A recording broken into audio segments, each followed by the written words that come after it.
Welcome to the Learning Pines YouTube. We hope this video helps. You start in Safari because only Safari guarantees the Add to Home screen option. Tap the address bar, type or paste the URL, and load the exact page you want. Make sure any redirects finish and that you're logged in if the link needs authentication. Bookmarks capture your current session. Once the page fully loads, pause and check interactive elements.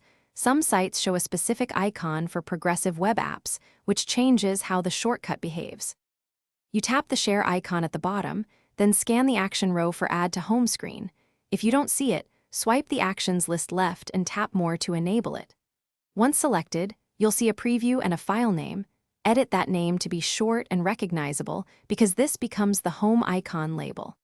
If the site provides an Apple Touch icon or PWA manifest, Safari pulls that image. Otherwise, it captures a screenshot-style icon. You tap Add and Safari drops the shortcut onto your home screen. Find it on the current page or swipe to the new screen.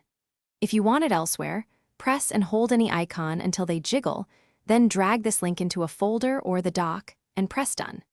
If the icon looks wrong or the page opens in Safari instead of behaving like an app, reload the original page, clear Safari cache, or check the site's PWA support in Developer Tools as a troubleshooting. Thanks for watching. Consider subscribing if we helped you.